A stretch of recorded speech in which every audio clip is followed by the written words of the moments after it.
Ben 130 atleti provenienti da 29 comandi provinciali dei Vigili del Fuoco sabato scorso si sono cimentati presso il villaggio San Paolo di Cavallino Treporti nel Veneziano, nell'8° campionato italiano Vigili del Fuoco nuoto in acque libere. La gara si è svolta in completa sicurezza, d'altronde parliamo di professionisti che con la sicurezza hanno a che fare quotidianamente. Presenti quindi nei pressi dello specchio di gara 2 moto d'acqua con 4 operatori, 2 gommoni dei sommozzatori con 5 operatori e un presidio del personale sanitario del 118.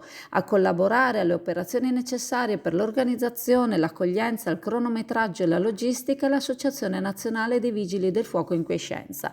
La competizione si è svolta per la lunghezza di 1 miglio marino e il miglior tempo in assoluto è stato quello tenuto dal Vigile del Fuoco Alberto Linda Ver del Comando di Venezia, mentre la campionessa assoluta femminile è stata Chiara Vignini del Comando di Belluno. La classifica dei comandi ricavata dal punteggio di tutti i partecipanti ha visto sul podio al primo posto il Comando di Bologna, seguito da Venezia e da Cagliari.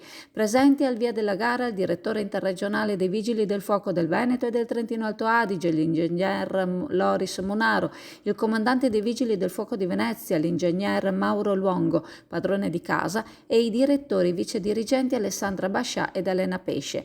Al termine della gara la premiazione e i festeggiamenti meritati.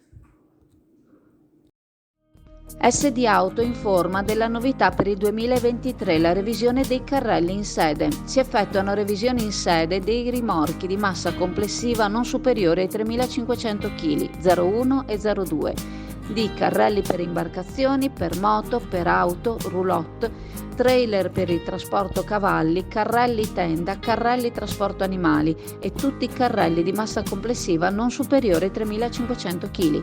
Potete contattare SD Auto per qualsiasi informazione o chiarimento.